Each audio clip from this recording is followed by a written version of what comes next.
ध्यायेत् शारदचन्द्रसुन्दरमुखम् ताम्रारविन्देक्षणम् भक्ताभीष्टवराभयप्रदकरम् कौपीनमात्रोज्ज्वलम् स्वात्मानन्दरसानुभूतिविवशम् सर्वानवद्याङ्गकम् श्रीमन्तं श्रीरमणीश्वरं गुरुवरम् योगासनाध्यासितम् ध्यायेत् श्रीरमणीश्वरम् ध्यायेत् श्रीरमणीश्वरम् ध्यायेत् श्रीरमणीश्वरम्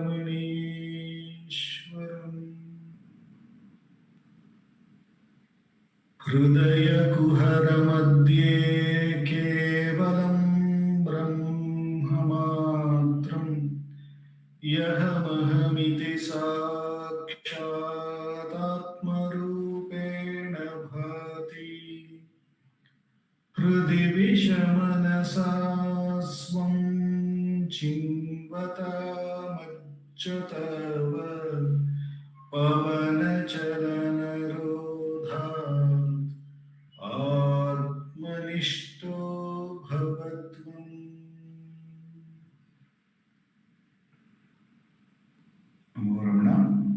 We will commence the Friday evening Atma Vicharam by listening to Bhagavan's Upadesham and meditating upon it. We have been reading his Upadesham from the book Ramana Answers, Self-Enquiry, 1900 to 1950, a compilation of all the answers given by Bhagavan on the subject matter of Atma Vichara, self-inquiry, between 1900 to 1950. This compilation has been done by our founder president, Sri A.R. Natarajanji. After reading this week's question and answer and meditating upon it by his abundant grace, we will have a 20 minutes Atma Vichara session. Following that, our President, Sharda Akka, would be talking about Atma Vichara as it has been contemplated in Ramana Gita, in Ganapati Muni's compilation of Bhagavan's teaching or answers to many devotees in Sanskrit. And finally, we will have the concluding prayers to Bhagavan. This week's question, which is from the segment 1936 to 1950, is a continuation of the question which we meditated on last week. So for that purpose, I will read the last week's question answer and then we will get into this week's question and answer. The question number 74. Devotee, how is one to end of ignorance because of which one does not realize the absolute existence consciousness? The question is how to end this ignorance because of which we are not able to realize the absolute existence consciousness. To which Bhagavan answered, who is this I? Whose is the ignorance? Answer to these questions will alone suffice to prove that you are already realized. Is there anyone who denies his own existence? Or can anyone say that he did not exist in his sleep? Here, Bhagavan is asking our wrong attention to that thought that there is an ignorance and there is, I am away from this, or the absolute existence consciousness is something that I am going to attain.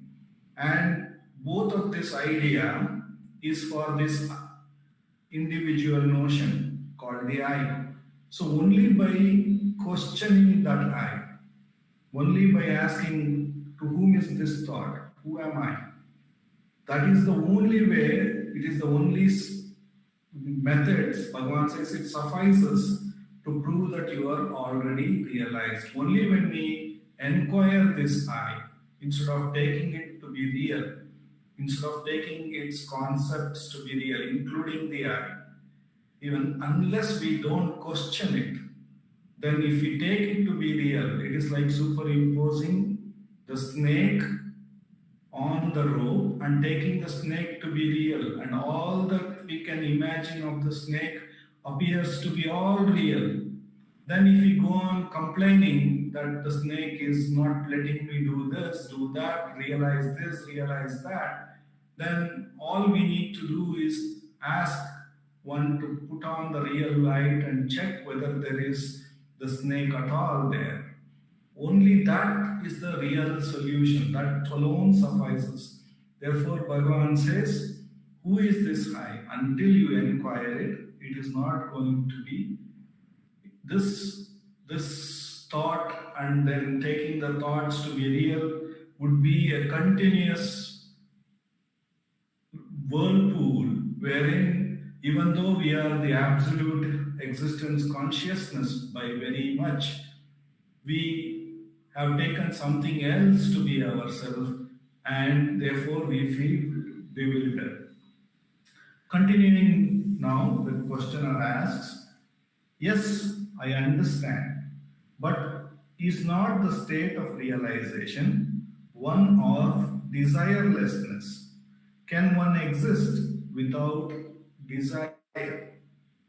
Here, the questioner says that he understands that it is because of the ignorance or giving reality to it and not inquiring and getting back to the source is the problem. But he says that once he reaches that state of the self, he should be free of the desire. But that is not his experience. Even though he inquires and gets back by inquiring who am I back to the source, he feels that still he has a lot of desires. So obviously, all of us would have experienced or seen the ways of the great Mahatmas and the great beings in this world, and obviously we feel that they were all free of it. But here I am still experiencing a lot of desires, and therefore I have not yet realized how do we get rid of these desires, or can one exist without these desires? And what we need to understand is to get rid of the desires is also a desire. So that is what this inquiry brings about. We will look at how Bhagavan answers this question. Bhagavan says, you admit your existence in sleep. You did not function then. You were not aware of any gross body. You did not limit yourself to this body. So, you could not find anything separate from yourself.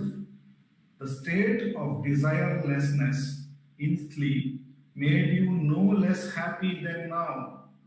You did not feel any want. You did not make yourself miserable by not entertaining desires. But now you entertain desires because you are limited to this human frame.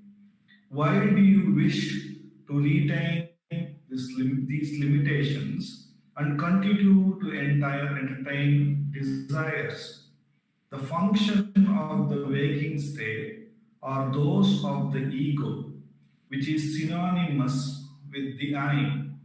Find out who this I is. On doing so and abiding as I, all these doubts will be cleared up. Now, here, Bhagavan is very clearly clarifying by the very questioning or very believing that there are still desires in me, I have not got rid of these desires. I am still holding on to this human frame because I am identified with this now.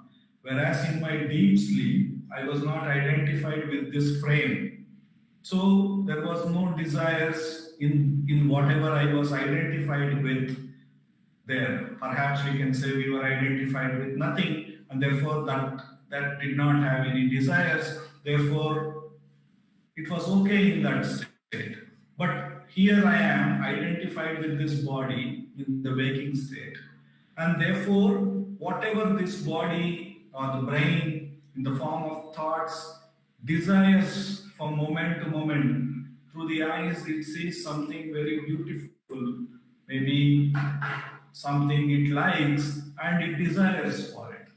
Or it may not like something it sees and it wants to run away from it. Either way, we have now left our identifying ourselves very, very strongly with this frame, to whom the desires or in whom the desires in the form of thoughts are rising and falling, rising and falling. But what we need to understand is the same entity or the same truth, the self, which was there in the deep sleep, where there was nothing, it remained happy with that also. Or even now, the same very self, when the desire is rising, when the desire is there, nor when the desire falls away, it is there giving light to it and obviously not going through by itself, not having any desire. A desire has raised as an object to it. It is recognizing the desire. Then it is seeing the desire causing many other additional thoughts. And it is the light in which we can see the desire also fades away. Therefore, the light that we are, the awareness that we are, Bhagavan is trying to say, whether it is sleep or in this waking state, identified with the frame, with this body, absolutely had no change in it. It did not have a desire back then in sleep. It is neither having the desire right now in the waking when there are many desireful thoughts rising or subsiding. That Bhagavan is asking us to recognize. That is what Bhagavan asks us every time a thought rises in the form of a desire, or it may be a different kind of a thought, asks us to inquire who am I and get back to that light, that awareness, that being that we verily are. Here there is no desire nor an aversion.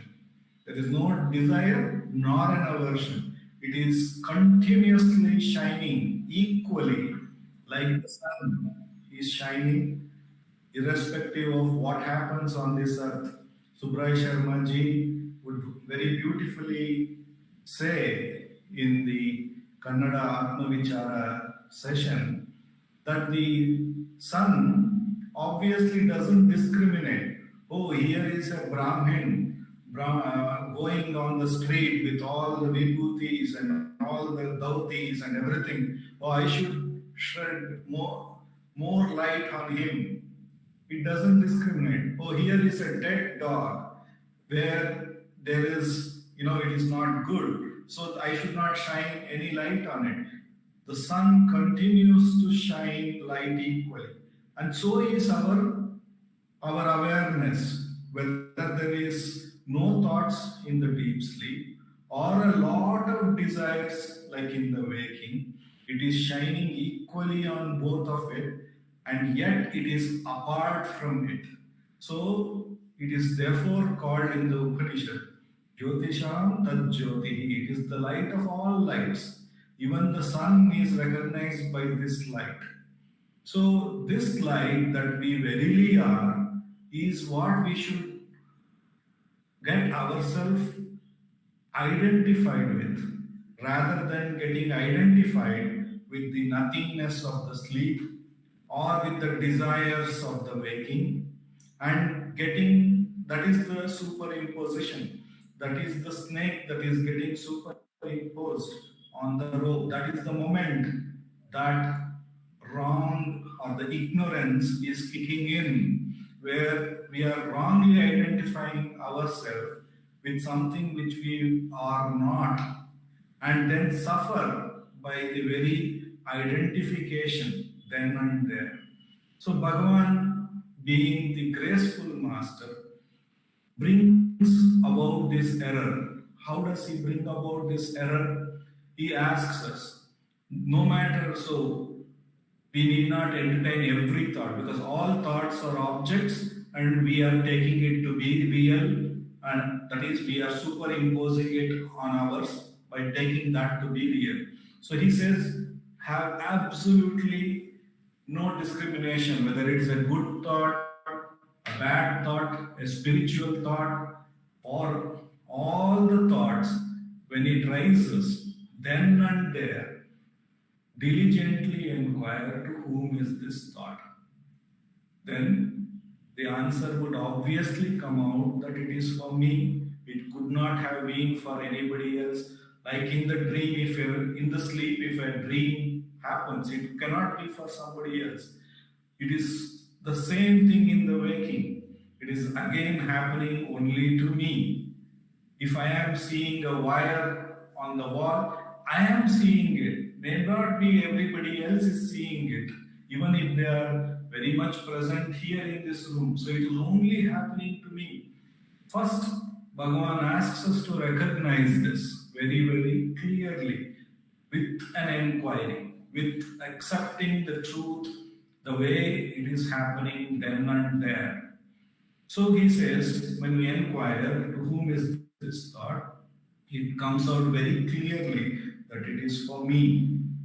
Bhagavan doesn't stop there, because when we say it is happening to me, either we are identifying with this body in the waking, or we may be in sleep, we may not have this inquiry, so that question doesn't arise because there are no mind, no body, no thoughts there. But in the dream, again, we may identify with a dream body. So again, we have superimposed a personality on the self. So Bhagavan immediately asks us to inquire who this I is, who am I? And moment we put this question and trace back, what do I really refer to as I within me? Do I refer, like the Neti Neti Marga, we can say, do I refer to this body? Do I refer to this mind as I? Do I refer to this intellect as I? When we go seeing that they are all objects, an intellectual thought is an object to me. Weird thoughts coming in my mind is an object to me. The body is object to me. I say this is my body. So everything, even when I say I is also a thought and an object to me, the pure awareness, the pure being consciousness, the pure light that I am, always equally shining on good or bad. So by recognizing, by putting this question, who am I?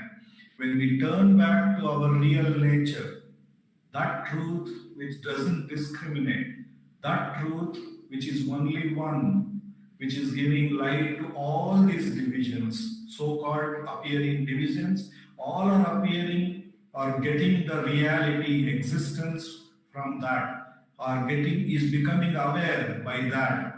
So that one truth that I am, which doesn't go through any transformation, whether it is waking, dream, or sleep, that is what I refer to as I. And by re establishing ourselves through the inquiry, who am I? Bhagavan says, by repeatedly practicing this, the mind will gain enough strength to remain at the source. And all the great ones very clearly say it is the practice and practice until it becomes perfect that we need to continuously do. The immense grace of Bhagavan, with which alone we have come to this most direct path, which directly here and now, by the very inquiry, who am I, establishes in the reality that we verily are, the pure existence consciousness here and now. Let us do Atma Vichara for the next 20 minutes.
Namo Ramana. Prostrations to Ramana, shining as a self in all beings. With the immense grace of the self manifest as Ramana, in this section of the satsang, we are meditating on the verses of Ramana Gita, which is a compilation in 18 chapters by Ganapati Muni of answers from Bhagavan to the questions of various seekers. And this has been compiled in Sanskrit by Ganapati Muni. This is the chapter which we are meditating on right now, is chapter 7, which is Self-Enquiry.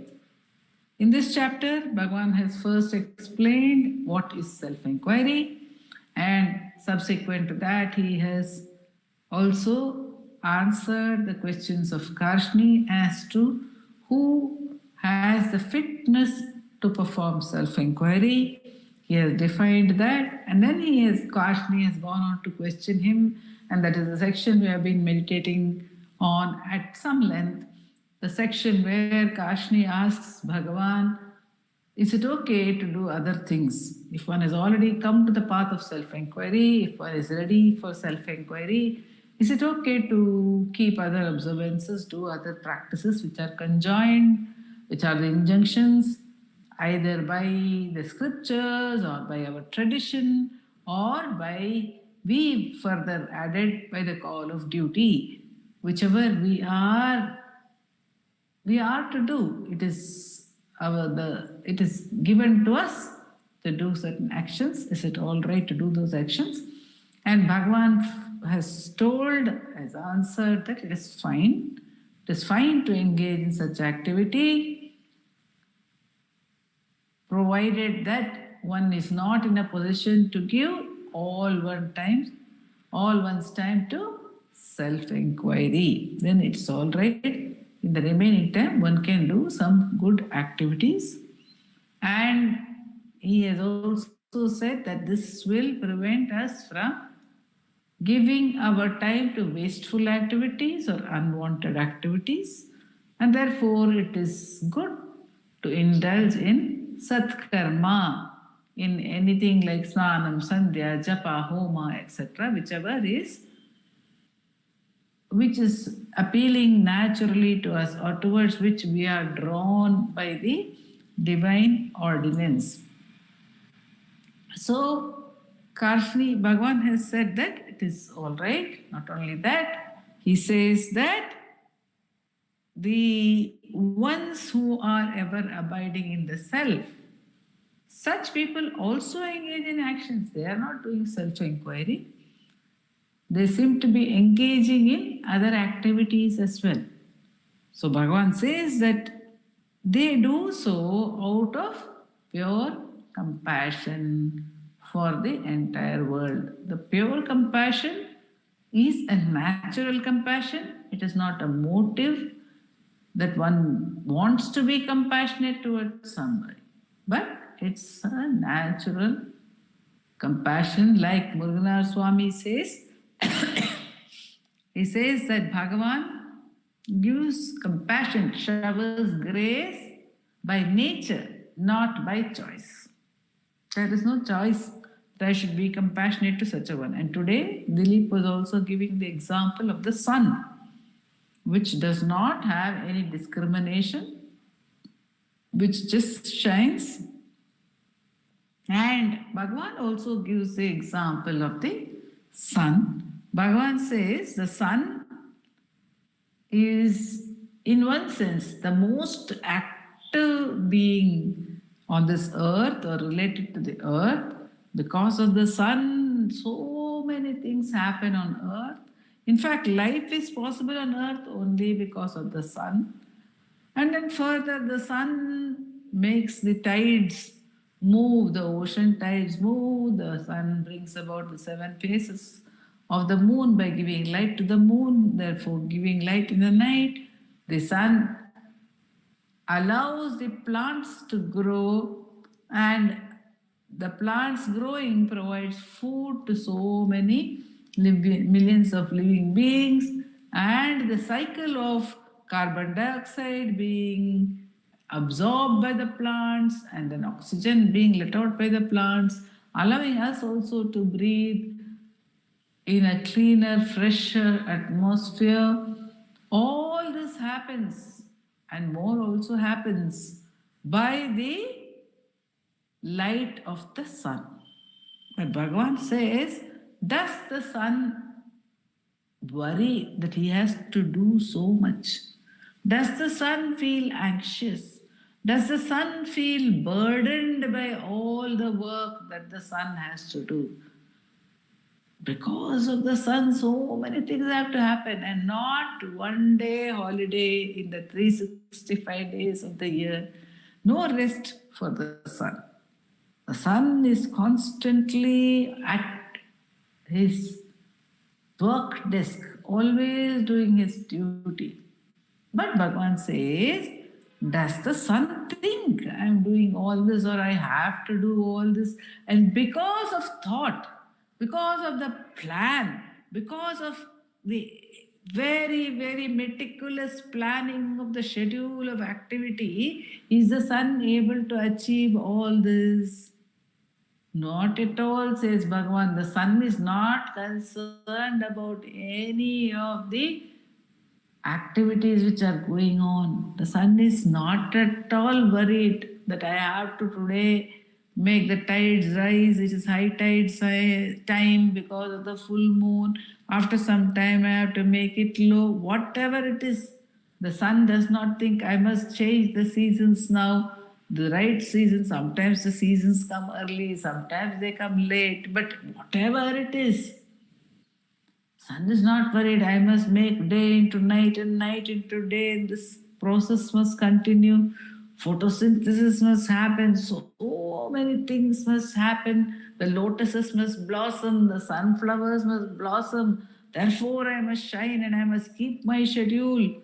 There is no such thought for the sun. There is not even any thought of doing any action.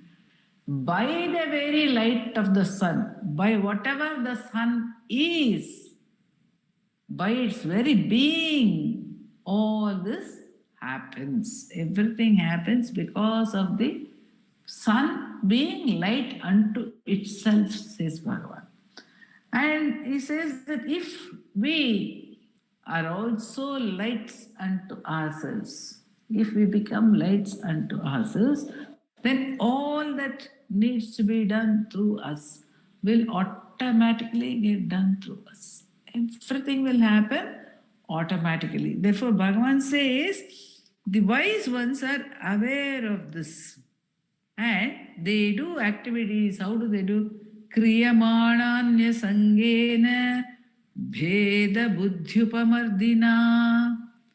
They act after having destroyed the bheda buddhi, the sense of distinction, the demarcation, the differentiation.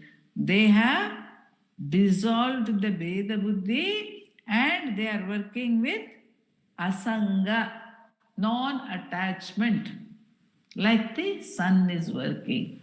The sun is not having any attachment whatsoever. He is not attached to what he does or does not do, because everything happens by his very presence.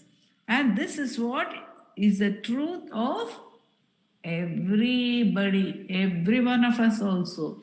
And the Jivan Mukta is established in this truth. And such an action, says Bhagavan, vichara pratikulani na punyani na narashabha kriyamananya sangena bheda buddhyupamardina.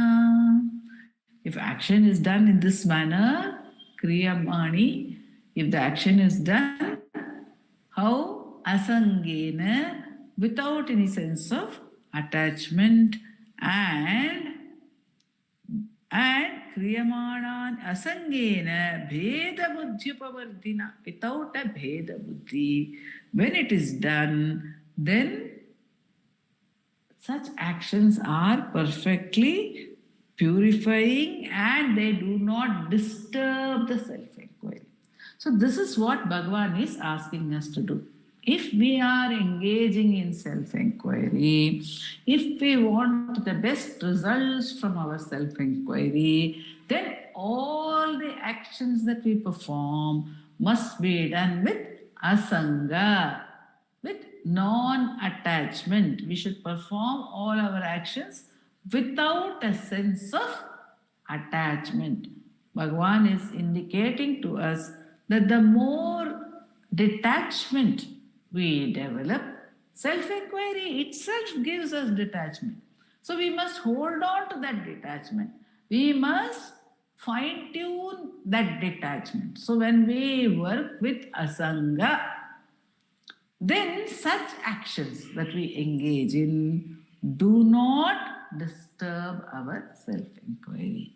The opposite is also true in this case, that if we work with attachment, that would be a disturbance for our self-enquiry. The thoughts related to those actions will keep coming back to us. And because of our attachment to those activities, those thoughts will be strong. We will not be able to deal with them easily. First of all, we may not even want to question those thoughts. We need to let go by questioning, but we may not even want to question those thoughts. We hold on to those such thoughts to which we are attached. So, Bhagavan says that the pure ones do action with detachment, and such ones, their self-enquiry is not disturbed. So, he is indicating to us also to develop an attitude of detachment and an attitude of non-differentiation, because some of our thoughts pertain to our attachment to things. Some of our thoughts pertain to our attachment to goals, actions, success. So these are some of our thoughts. Certain other thoughts come to us because, very many thoughts in fact, because of our sense of difference from others. Now, this difference from others manifests in two ways in our lives. One is a negative, where because of our difference from others, we are disturbed by them in some way or the other. Therefore, we find fault with them. We feel that others are not behaving as they should behave. And this disturbs us. And the disturbance causes turbulence in thoughts. And when there is turbulence in thoughts, it is difficult to focus on self-enquiry. This turbulence in thoughts comes because of the sense of difference with others. I feel somebody is thinking differently from me. Somebody is acting differently from me. Somebody is behaving differently from the way in which I want them to behave. All this happens because of the sense of difference.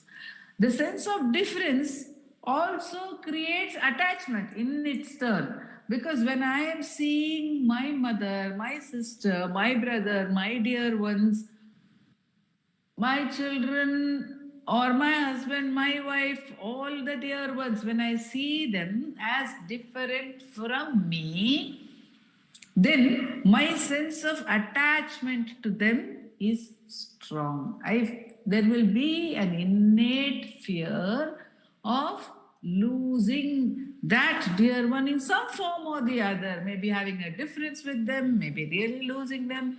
If they are old, if they are in some way, they are on the point of death, or we may be afraid of having a misunderstanding with them, or when we have a misunderstanding, we may be worried, or we may be afraid for their sake, not with reference to ourselves, for their sake, because we see them as apart from us and we are worried that they should be healthy, they should be happy, they should be doing well in life.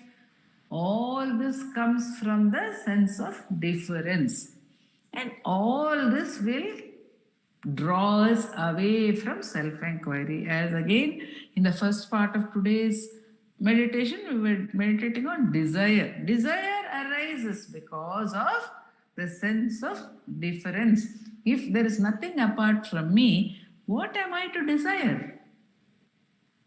About what should the desire arise? There cannot arise any desire in us if there is abheda buddhi. Because of bheda buddhi, desire arises. And such desire leads to attachment, and such attachment becomes a deterrent in the path of self-enquiry. While describing the quality of one who is at the other end of the spectrum, who has no attachment, who has no sense of division from others, Bhagavan is also giving us an indication of where we need to travel towards. What is our goal? We need to cultivate these qualities so that our self-enquiry is not disturbed. In one sense, Bhagavan is telling Karshni, it's all right, activities can be done.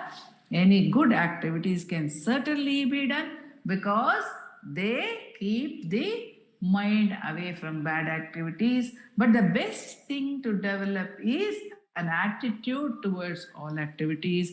What is the attitude that one should have? The attitude should be one of detachment, and one should try to cultivate oneness with all beings, the attitude of oneness to all beings, until one is actually established in that very oneness, whereupon there will be no further attachment. And Bhagavan says that one need not worry about not doing anything else.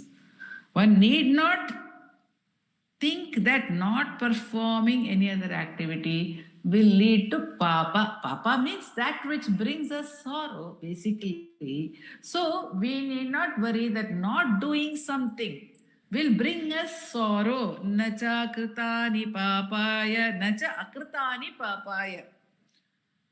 Pakvasyatma vimarshanaha. So if we are wanting to turn back to the self, and only back to the self, and not concerned about anything else, wanting to abide in the self alone, what happens to all the other activities which I do not do? The non doing of other activities, will it bring me sorrow? Will it bring me failure? Will it obstruct any of my results, so to say? Because it won't happen, says Bhagavan, because Swamimarsho Mahat Punyam Pavananam Hi Pavanam. Abidance in the self is the greatest good, Mahat Punyam. It is most purificatory. Pavananam Hi Pavanam. It is most purificatory. And one may choose to abide in the self and just to be in the self and not engage in any activities, says Bhagavan, by saying in this, the last verse of this section of his answers, he says, Drishyate dvivida nishta pakvanam adhikarinam tyaga ekanta yogaya parartham chakriyadaraha. One may choose to just remain abiding in the self, or one may engage in activity. But the important thing is to abide, seek abidance in the self, understanding that that is the most purificatory for oneself, for the entire universe, and nothing else is required of us.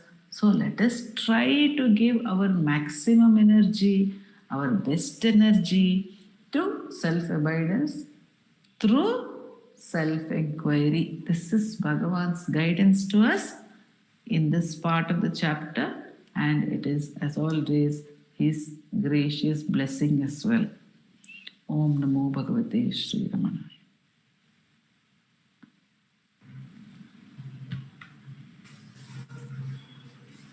Namo Ramana.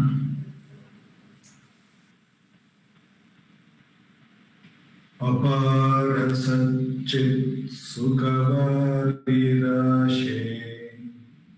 Yasyor Vimatram Bhuvanam Samastam Guhahitam Tam Ramanam Gabhiram Chinta Vihinam Hridi Chintayami Chinta Vihinam